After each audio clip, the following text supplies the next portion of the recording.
lady in the white, in the second row with the white bindi. You look wonderful, ma'am. And I'm sure you have a good question as well. Check. All right, our first question. Please make sure you tell us who you're asking the question to.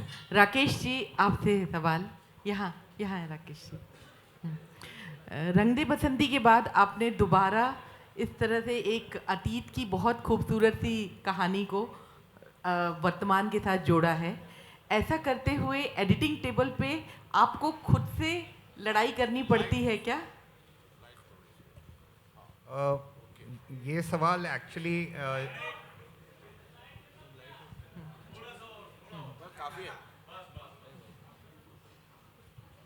या आजकल का जो cinema है और उसका जो grammar है, मैं आपको थोड़ा विस्तार में बता दूं अगर 2 मिनट हैं तो। जी। क्या है, कैमरा फोटोग्राफी से आया है, एक्टिंग थिएटर से आया है, राइटिंग तो राइटिंग से है, संगीत की दुनिया से है, classical folk and all that. एक एडिटिंग ही ऐसा आर्ट फॉर्म है सिनेमा जो सिर्फ सिनेमा की वजह से आया। ये सिर्फ 100 साल पुराना है और ये दिस इज़ द मोस्ट कहते हैं ना the baby art form in the world of art, in the world of cinema. हम सब मिलके बनाते हैं जब कोलैबोरेटिव आर्ट। तो एडिटिंग अपने साथ एक्सपेरिमेंट कर रहा है। आजकल सब डिजिटल हो गया है तो हम स्टोरी को नॉन लीनियर भी बोल पा रहे हैं। मतलब पहले बिगनिंग से शुरू करते थे, 1 2 3 4 से 10 तक जाते थे, अब 2 से 12 12 से ये। एट द सेम टाइम हम आपके ख्यालों में भी घुस सकते हैं कि बाजे वक्त आप ट्रेन में बैठी हैं बट आपको याद अपने बचपन की आ रही है, तो वी कैन आगे पीछे वो दोनों स्टोरियाँ चला सकते हैं। तो बहुत सिनेमा के जगत में बहुत ज़्यादा डेवलपमेंट हो रही है। ये सिर्फ 100 साल पुराना आर्ट फॉर्म है। आगे चलेंगे तो अभी वर्चुअल और ये सब ऑगमेंटेड रियलिटी और ये सब आने वाला है। एडिटिंग तो फिर पीछे रह जाएगी। नहीं, लेकिन मेरा सवाल ये है कि 2 कहानियाँ और बहुत खूबसूरत कहानियाँ, उन्हें जोड़ते वक्त आपको बहुत खूबसूरत से जो दृश्य आपने या गुलजार साहब ने लिखे होंगे वो काटने पड़ते होंगे, तो उस वक्त आपका अपने से ही एक वो होता होगा, द्वंद्व होता है कि ये चीज़, क्या चीज़ रखूं और क्या चीज़ छोड़ूं, खासतौर पे जब गुलजार जी हो तो। या मतलब इतनी प्यारी स्क्रिप्ट हो, फिर उसको आप सब लोग मेहनत से काम करते हैं और उसको शूटिंग करते हैं और बहुत मटेरियल होता है हमारे पास। और बट एंड में जो कहते हैं कि फिल्म टेबल पे बनती है। एक फिल्म का स्क्रीन प्ले कभी ख़त्म नहीं होता। एक लिखा जाता है, एक शूट किया जाता है, फिर एक्टर्स उसको अपनी तरह से इंटरप्रेट करते हैं, डायरेक्टर अपनी तरह से, म्यूज़िक डायरेक्टर्स अपनी तरह से, कैमरामैन, फिर एडिटर के पास जब वो पहुंचती है बात तो वो अपनी तरीके से इंटरप्रेट करती हैं उन्हें और फिर वो उस कहानी को वैसे बताते हैं। तो स्क्रीन प्ले बार बार लिखा जाता है और जब ऑडियंस देखती है, हर एक ऑडियंस का मेंबर उसको अपने हिसाब से इंटरप्रेट करता है। Thank you for your question. Hi, this is on your right, Rakesh ji, Sohail from Glamsham. Congratulations to the entire team and it was a great launch.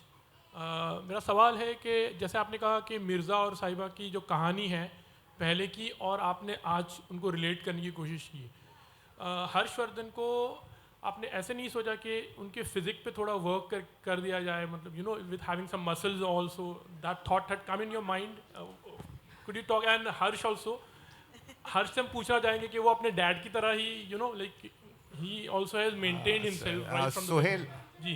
okay, the character of this film, I think we've got too used to these 6 packs these days. Number 1, no, ये भेड़चाल जो है।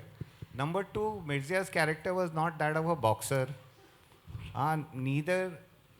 So Harsh has given me 18 months. Now hear me out. Since we are talking about prep, 18 months before the shooting. Don't get me wrong. In that he's worked on the role of first the contemporary character, which is Munish in the film. So for them, in their first film, they are actually doing double roles in their first debut films. And that character required a certain physicality, correct? Then after finishing that, we took a 7th-month break because they had to prepare in a different way for another film within a film for another character to be in a different zone altogether. It's not easy, and in your first film. For 6 months they prepared again. there is something called horse riding and mounted archery. Ji If you study that, when you are a horse rider, you got a very lean and athletic look about you. You don't have a six-pack look about you and all that. So I'm sure when we make a movie about a boxer, we'll satisfy you. Thank you, Harshvardhan sir. Harshvardhan यहाँ मेरा सवाल आपसे है जब आपने पहली बार ये script सुनी आपका रिएक्शन क्या था First of all, we actually met in 2008, I think, and we kept meeting every couple of months after that. And at the time, Rakesh sir had mentioned that he was working on the story of Mirza Saiba, and Gulzar Saab was writing the screenplay. And I was actually still in college at that time. I was what, 18, 19 years old. I'm 25 now, so this is a conversation that's been going on for a very long time. And then I went back to college after the first interaction with Rakesh sir, and I actually did what I could, try to find whatever I could about the story on the internet. And you know, obviously it's a romantic tragedy, and it's very different from the other romantic tragedies because it's the two lovers themselves that make decisions that eventually determine their destiny. You know, so it was very complex, and it was very brief and very vague on social media. So as kind of time went on, we kept reconnecting, and then eventually, I think in June 2013, after talking for like 2 or 3 years, we finally decided that it was the right time to kind of embark on this journey. And until then, I hadn't really heard anything from the script. So then finally I sat with Mehra, and then he narrated about 10 or 15 pages because the script was still a work in progress at that time. And just the beauty that which it was kind of written, because you know, it's very rare these days to find scripts that are very poetic and very romantic. And I think for me, you know, I read it when I was 22, and I was reading so many other romantic stories and scripts, but I think that this is the most contemporary romantic film ever. You know, I mean, at least from what I've read, the interpretation of it.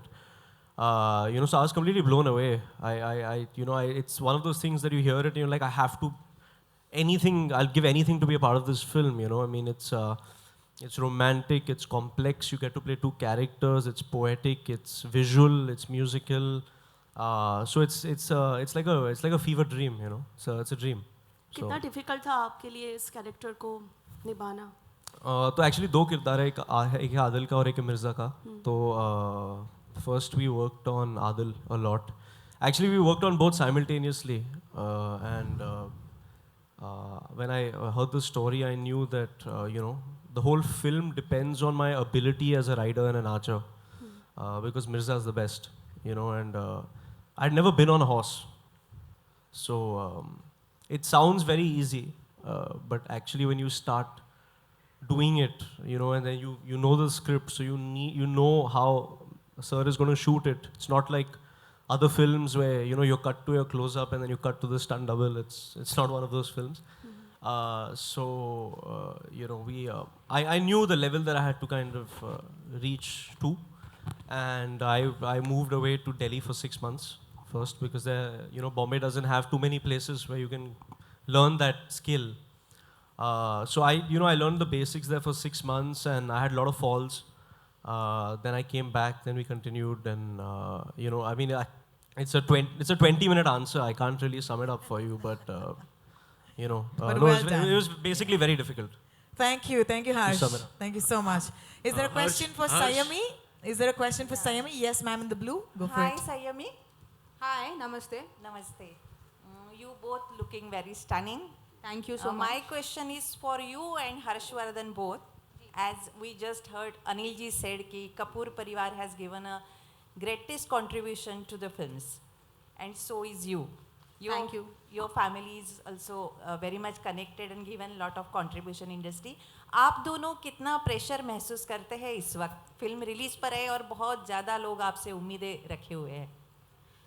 Ma'am pressure तो मतलब I hope at least I speak for my self if I kind of have 5% of the genes that my grandmother or my aunt has, तो ऐसे लगेगा कि थोड़ी बहुत acting आती है, बट प्रेशर नहीं है क्योंकि दोनों हर्ष ने और मैंने we have given it our best, and when we have guidance like Rakesh sir and Gulzar साहब, it makes life much easier. So we have given it our best and we hope people like it. मेरा सवाल हर्ष on your left. हर्ष अभी आपको जवाब देना बाकी है. कौन से क्वेश्चन का? Do you feel the pressure? Yeah, Do you no, feel the pressure? I think, I think when you kind of believe in something so much and you work for so long with so much honesty and, you basically leave behind your life and you sacrifice so much. Eventually, when you're performing with that honesty in your heart and your mind, the audience can feel it in when they watch it. And that's all you can really do. So I don't think it's very intelligent to feel creative pressure in terms of commercial expectations because you're somebody's son and all of that stuff. I feel there's nothing I can do about that. So whatever has to happen will happen. मेरा सवाल गुलजार साहब से है. गुलजार साहब. Okay, we'll take that question. गुलजार साहब के लिए एक सवाल है. गुलजार साहब इधर देखिएगा. On our left. Okay. Sir देख लिया आप. हाँ, गुलजार साहब आपने धुनों पर बहुत बेहतरीन गाने लिखे हैं. बहुत सारे ऐसे नगमे लिखे हैं जो पहले लिखे गए बाद में धुन बनाई गई. इसमें मिर्जिया में आपने क्या अनुभव रहे? आपने किस तरह से आपकी रचना प्रक्रिया रही है? मिर्जिया में कहानी ने खुद ही गीत लिखवा लिए मुझसे. जो कहानी थी और जो किरदार थे, जो कैरेक्टर थे, जब उनको बयान कर रहे थे तो उसमें एक फोकलोर की फील थी, एक फोकलोर का अंदाज था. तो वो उस कहानी के साथ अपने आप जब उसकी ज़बान बन जाती है, गीतों की भी, जो कहानी की ज़बान हो. और एक तो ये कि स्क्रिप्ट के साथ बहुत कुछ लिखा गया और मेरा ख्याल है पहली बार ये मैंने इतना ज़्यादा बोझ उठा के इतने बड़ी उलझन में शंकर को डाल दिया था कि अब इसके ऊपर आप धुन बनाइए, मैं हमेशा आपकी धुन पर लिखता रहा हूँ, अब आप इसका देखें क्या करते हैं.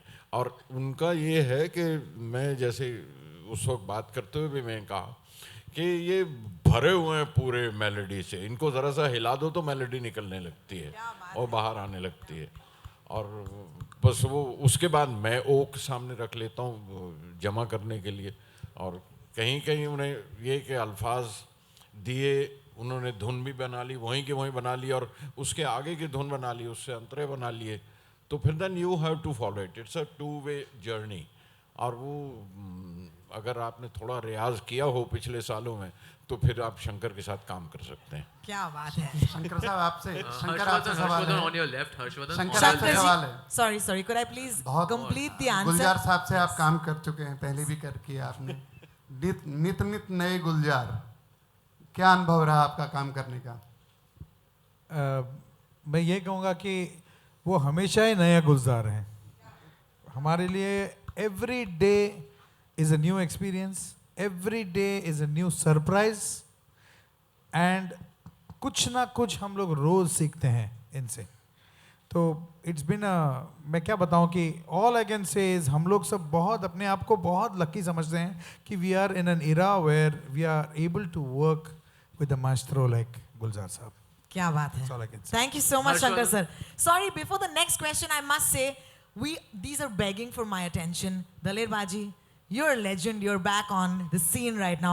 जोरदार तालियां दलेर मेहंदी के लिए, please. But साथ प्लीज एक फोटो इनके जूतों के साथ मेरी ले लीजिए. मेरे दोस्त हैं मीडिया वाले. Dude, look at that bling. I love it. Could I please ask you a question because I would like to. All right. Could I please pass the mic to Daler साहब? Thank you. आपकी आवाज़ सुनकर सच कहूँ आंसू आ गए. आपको आज के इस परफॉर्मेंस के बाद अपनी ऑडियंस से, जो आपके फैंस हैं, अपने मीडिया के भाई आपके मैसेज लेके जाएंगे, आप क्या कहना चाहेंगे?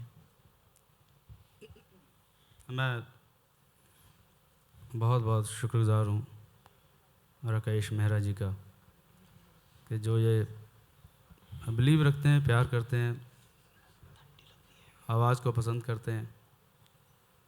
तो काफ़ी सालों से 5-6 सालों से बहुत ही आराम से बैठा हुआ था, अपने शोज़ कर रहा था, म्यूज़िक काम करता हूँ. सालों साल बिज़ी हैं, पर फिल्मों में आप खुद ही जानते कोई गाना नहीं आ रहा था, ना ही मैं गा पा रहा था, क्योंकि जिस तरीके का माहौल चल रहा था उससे मुझे कुछ समझ नहीं आती थी कि किस तरीके का ये दौर शुरू हो गया है, कैसे गाने शुरू हो गए हैं। तो जब मुझे बुलाया गया मिर्ज़ा के लिए और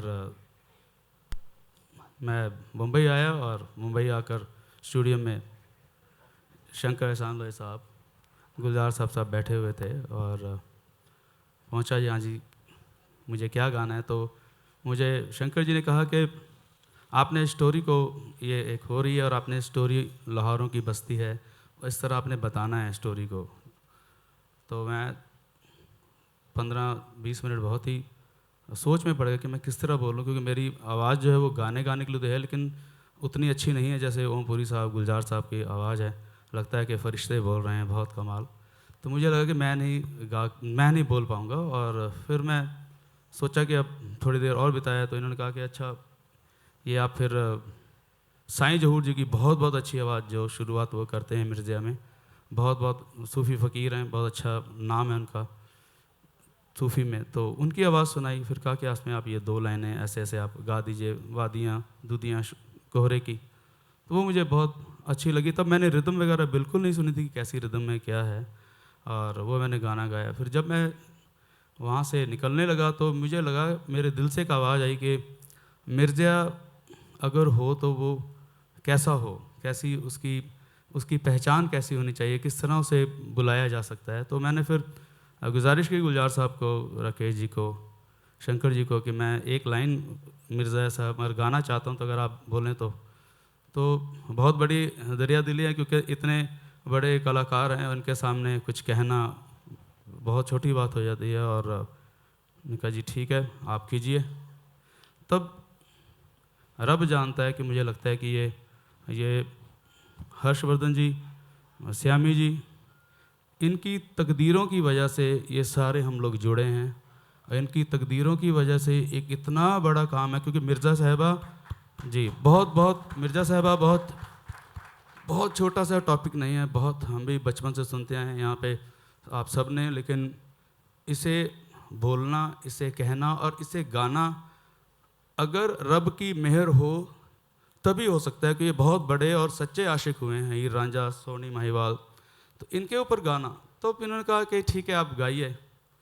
तो फिर एक ही बार में माइक के सामने मैं खड़ा हुआ, और जो मेरे दिल से आवाज़ आई बिना सोचे समझे, ओ मिर्ज़ा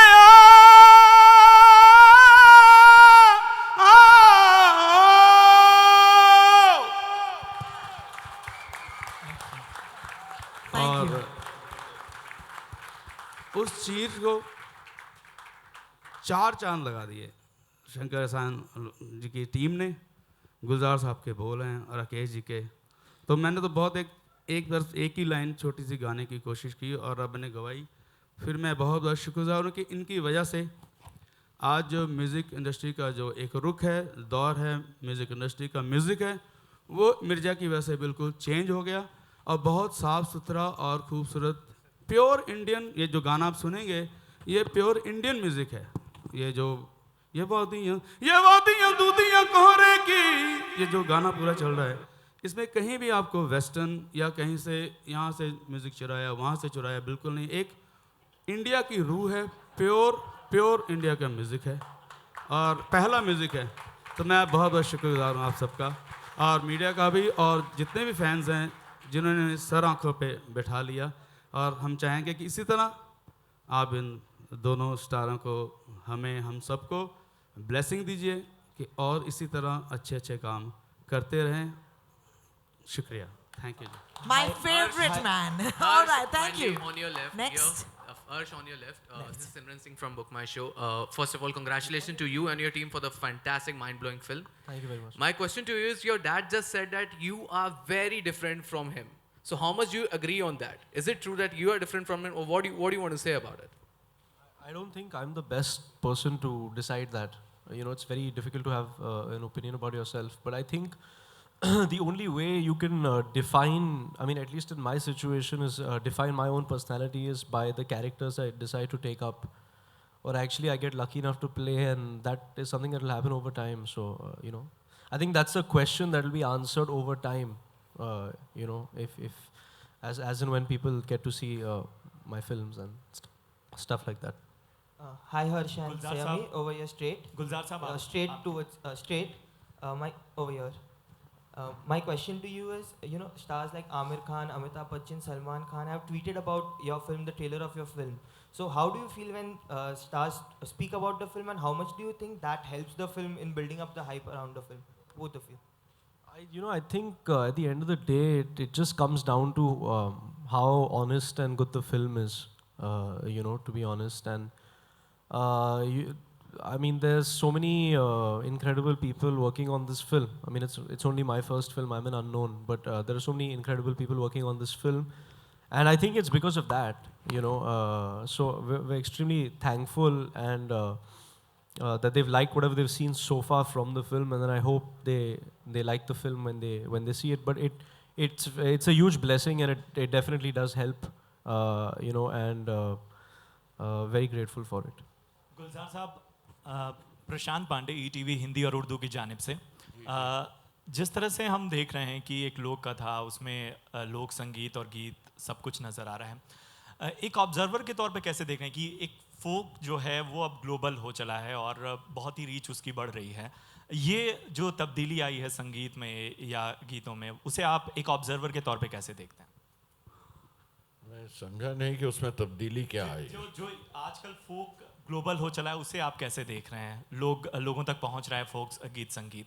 नहीं, देखिए, फोक की तो एक ट्रेडिशन है, वो किसी का लिखा हुआ नहीं है, लेकिन फोक की साउंड्स और फोक का स्टाइल और फोक जिस तरह से स्पॉन्टेनियस होता है, उसमें खूबी यही है कि आप हर दफ़ा अपने दौर का, अपने वक्त का नमक लगाकर उसे दोबारा पेश करते हैं, और यही काम शंकर जी ने और शंकर एहसान लॉय तीनों ने किया है कि उसके साउंड्स मॉडर्न हैं, उसके साउंड्स आज के हैं, उनका स्टाइल भी आज का है, उसके बावजूद आपके दौर का लगता है, बावजूद ये कि कहाँ से एको करता हुआ वो फोक आपके पास आ रहा है। फोक की खूबसूरती है, भाटियाली आप जहाँ जहाँ गाते रहेंगे, जिस दरिया में भी गाते रहेंगे, साउथ में गाएंगे तब भी वही होगा, बंगाल में गाएंगे तब भी हो, लेकिन दोनों जगहों का की अपनी हवा, उसकी हवा का नमक, उसकी हवा का जो जायका है वो उसमें शामिल हो जाता है, और यही खूबी है फोक की कि वो हर जगह अपने आप को लोगों के साथ अडेप्ट कर लेता है। राकेश जी, अगला सवाल आपसे है कि लद्दाख से एक लगाव आपका नज़र आ रहा है एक बार फिर, तो क्या लद्दाख में शूटिंग करते वक्त भी कुछ कहानियाँ या कुछ बातें नज़र आईं? क्या उस जगह में कोई ख़ासियत आपको नज़र आ रही है जो कहानी कहने में और भी आने वाले वक्त में नज़र आएगा? मैं खासकर लद्दाख के बारे में मैं आपसे 2-4 महीने तक बात कर सकता हूँ, और तब बात शुरू होगी। तो मिर्ज़िया और लद्दाख का क्या मेल है? तो जब जैसे हम बात करते ही आए हैं कि लोक कथा है, फोक टेल है, it's a legend of Mirza साहिबा which reverberates and echoes and lands in today's time. So the legend, when you tell the story, a movie is a story told in pictures, correct? So I wanted to recreate the folklore of Mirza Sahiba in my imagination, not in a period, not in the past, present or future. It is timeless. The word which I caught him in from his script, and what I passed on from him to them was, it's eternal. Ladakh has always given me that feeling. That is eternal, that nothing has touched it. And always, from day one. I was 25 years ago, I first went there for my honeymoon when I discovered it. And since then, I've gone there for 25 years, every year, sometime twice a year. But that's beside the point. It's still, I haven't even explored 10% of that land. And that's why? Because the soul of Mirzia and the soul of Sahiba was somewhere, I found, can be in such a pure place, that is Ladakh. Hello. My question is Shankar sir. In this movie, there's a lot of folk songs, and you have blended with the modern music. How could you do this and something very different? Gulzar sir also told that you have blended with the modern music. Well, just like how the script is, just like how the characters of the film are, just like there are there's so many dimensions in the film. It's dynamic. There are so many emotions in the film. Similarly, our music could not have been just, in one layer. If you hear the title song again and again and again, you'll be discovering new layers every time you see. You will see, this voice. Oh, that's a new voice. Yeah, this rhythm is coming in here. Suddenly you will see Nuran sisters coming here. So we wanted to give that a sense of, color. If you hear the title song, for example, it's celebration of Mirza. There are so many flavors, there are textures. If you hear them in isolation, you probably might feel that this voice may not go with this voice, or this genre may not go with this genre. But, with whatever you would like to expand on that, we just brought these things together in an interesting way, which is musically and aesthetically of some value. When Rohini said to close our eyes, and I was just gone to trance when the last song was played. Thank you. Thank you. I'll just add to that. I requested Rohini for a very long time, in the last 2 decades exactly, it's happened to us. I've grown up in a radio generation where we used to listen to the songs. Song would go through my ears, enter my heart, stay there forever. Now the generation is looking at the song. So last song I requested if we can, everybody can hear it, because the sensory organ which God has created for listening is here, I think. Harshvardhan जी आपके ठीक सामने। सबसे पहले तो आपको wish all the best आपकी film के लिए। क्या आप मुझे बता सकते हैं कि आप फिल्म इंडस्ट्री में आप वो कौन-कौन से एक्टर हैं जिनकी आप फिल्में देखते हैं, जिनसे आप इंस्पायर्ड हैं, जिनके आप बहुत बड़े फैन हैं? I make it a point to watch all films. I think there's so many amazing actors, and I like certain films from, of certain actors. Amir is a very big influence. I think when, at least my generation was growing up, in 2001, Dil Chahta Hai came, then Lagaan came, then Rang De Basandi came, and those were defining films for us when we were growing up. And also at that time, actors were doing so many films at one time, and he decided to work more in isolation and really focus on one thing at a time. And I've been lucky enough, because of the way Mehra sir works, to have that experience on Mirza. And I want to keep having the opportunity to do that with every film if it requires it. But to answer your question, I think Amir for his choices and determination. I think Ranbir for his ability to be spontaneous and his brilliance. Those are the two that come to my mind.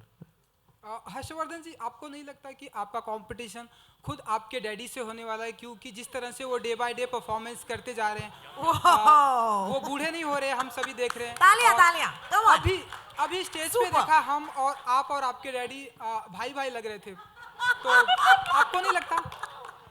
All my girlfriends also say the same thing. But no, I think जब आप hopefully जब आप ये film देखोगे तो पहले 10 minute में आप ये सब भूल जाओगे। Well answered, Harsh. Well answered. Is there another question? Gulzar sahab, here, Justin. So, towards your left. Justin? Just in time you are? There you are? Sir, here. Okay. Sir, Mirza marks your return as a screenplay writer after, I think, almost 17 years. Sir, what took you so much time to write for films? क्या पूछा? Sir, Mirza... फिर से पूछिए जरा, आप क्या कितना वक्त लिया या क्या पूछा? सर आप जरा सा खड़े हो जाइए ताकि मैं आपकी सूरत भी तो देखूं ना, ऐसे जरा हाँ बड़े खड़े होके बोलिए जैसे हाँ जैसे मास्टर लोग बोलते हैं वैसे बोलिए। Yeah, sir, with Mirza you're coming as a screenplay writer after I think almost 17 years. So, sir, what took you so much time to write for films? I mean, in that way. मुझे कोई employment ही नहीं मिली, किसी ने नौकरी दी नहीं उसे, till I met Rakesh, शुक्र है कि इन्होंने रख लिया मुझे, और now I don't want to leave his team. मैंने तो इनसे कहा कि मुझे अडॉप्ट कर लीजिए अब आप। We'll take the last question. Yeah, it's me. गुलजार साहब, जो मैं 35 साल से आपके साथ स्ट्रगल कर रहा हूँ, और आप प्लीज़ इन पूरे ऑडियंस को और मीडिया को बताइए कि मैं कितने साल से कह रहा हूँ कि मुझे एक फिल्म में ले लीजिए। कितने साल से बोल रहा हूँ आपको मैं? Almost 32 years, 33 years, 34 years. 34 साल पहले मैं आपके घर आया था। वो 7 दिन बन रही थी, मैं गुलजार साहब के पास गया था और मैंने कहा कि मेरे साथ एक फिल्म बनाई, आज तक नहीं बनाई इन्होंने। इसका जवाब चाहिए मुझे आज। जरूर दूंगा। अच्छा चलो, thank you very much, at least आपने मेरे बेटे के लिए बना दी। Thank you. अच्छा देखिए, कई बार कुछ जवाबदेही सवाल, कुछ पाप, कुछ प्रायश्चित कई जनरेशन तक चलते हैं, है ना? और गवाह आपके सामने बैठे हैं। हर्ष से पूछिए, शाम को मैंने यही बात इनसे कही थी कि वो मुझे मेरी पिटाई करने वाले हैं कि तुमने मुझे क्यों नहीं मेरे साथ काम किया जब मेरे बेटे के साथ कर रहे हो। मैंने शाम को आपसे जिक्र किया तो मैं कहा अनिल आएंगे तो पिटाई करेंगे। अरे उन्होंने कर दीजिए, देख लीजिए सबके सामने। लेकिन सिर्फ यही है कि मैं आप हर्ष को भी यही बता रहा था, मैं कि somehow I kept missing him, कहीं ना कहीं। अब I miss him even now when I don't see him. That missing is separate. लेकिन casting में I kept on missing him because I was never a producer. And नौकरी करता था as a director also, तो दूसरों के लिए बनाता था। So somewhere I kept, बल्कि वो ब्रिम तक पहुँच के भी वो मिस कर गया मैं। I wish you had employed me once. Rakesh ji, नहीं, I just want to add to this. It's a very very serious topic. और मेरे से कई पूछा जाता है ये भी कि आपने सोनम के साथ 2 फिल्में की, अब हर्ष के साथ कर ली, आप अनिल कपूर के साथ कब करेंगे? तो जैसे ही वो 18 साल के हो जाएं एक फिल्म बना लेंगे। I don't work with minors. He has to be an adult first, then I'll make a movie.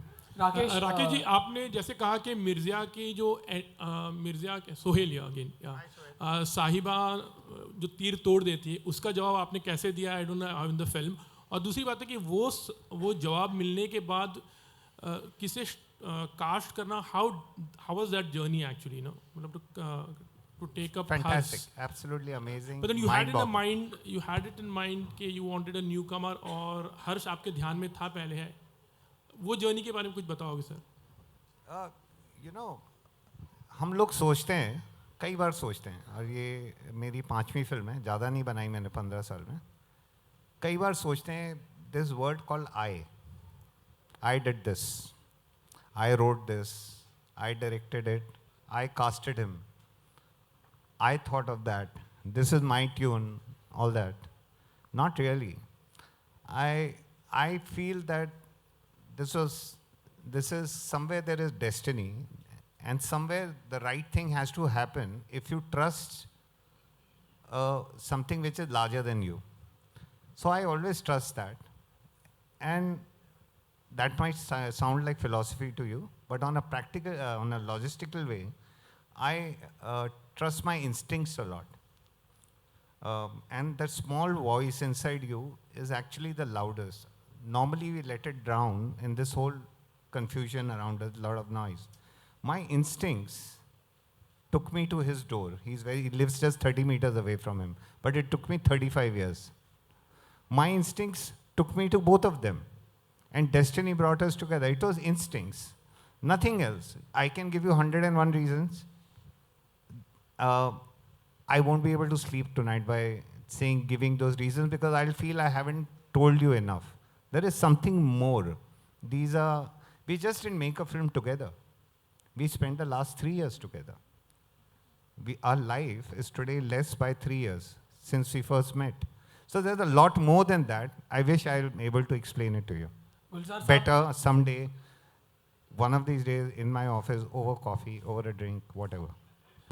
My question to Gulzar Saab and Rakesh is, how has tragedy influenced the greatest of love stories and turned them into epics, whether it's Romeo and Juliet, Heer Ranjha, and now it's Mirtia, and many more.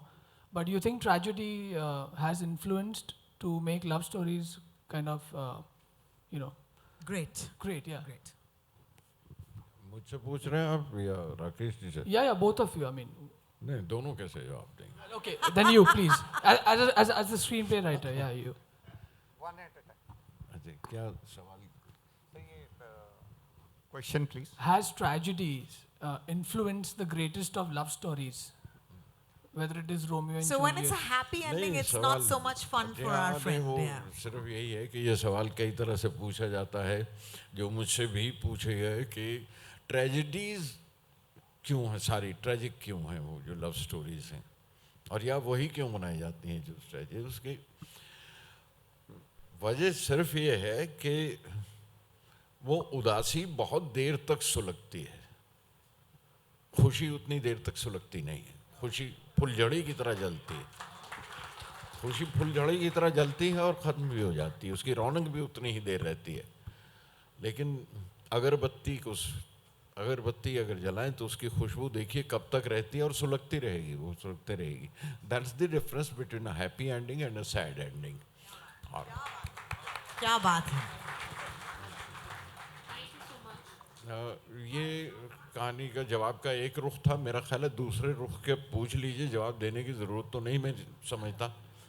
और वरना ये कि जहाँ happy ending में ये भी हुआ कि और उसके बाद आप कहानी में लिखेंगे कि अच्छा फिर उनके 3 बच्चे हुए, फिर क्या करेंगे आप, है ना। लैला मजनू की कहानी ले लीजिए, क्या और फिर 3 बच्चे हुए और उसमें से एक तो ऊँटों का व्यापार करने लगे, एक भाग गया घर से, तो you lost the entire thing, है ना। वो लैला मजनू की कहानी कहिए ना आगे, उसका एंड बदल के देखिए तो यही होगा। और ये तीसरा भी दुकान पर बैठता है, तो work out a story and you will know it for yourself कि वो बस अब आप समझ गए कि जो All right, ladies and gentlemen, I'm Harsh so sorry. Sayami, I'm so हाँ, sorry. नहीं, बाकी- One last all the time we have. Okay. Last question Gulzar ji से करना था। Ma'am, I'm so sorry. We've actually run out of time. और बहुत भूख लग रही है हम सबको। जी बस एक सवाल गुलजार जी से करना था।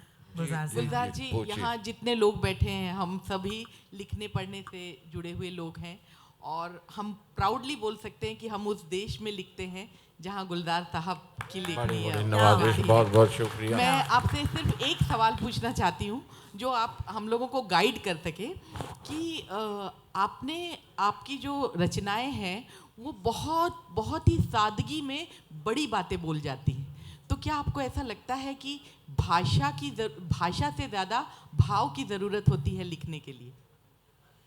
देखिए, इसमें एक सवाल के अंदर एक सवाल ये है कि बड़ी बात है और सादा ज़बान, दो सवाल में 2 हिस्से हैं कि बड़ी सादा ज़बान और बड़ी बात।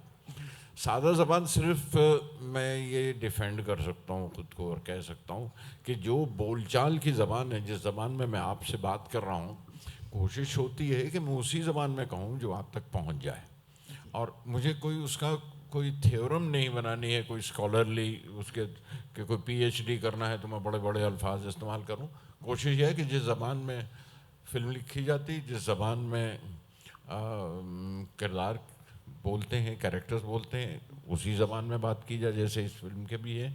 और ये कि जो ज़बान कम्युनिकेट करती है वो सादा से सादा ज़बान में वो ज़बान है जो हम आपस में बोल चाल में इस्तेमाल करते हैं, इसलिए ज़बान वही रहती है ना। बड़ी बात जो है वो बड़ी बात आपका अंदाज़ा है, मैं बड़ी सोच के नहीं लिखता उसे कि ये बहुत बड़ी बात कह रहा हूँ।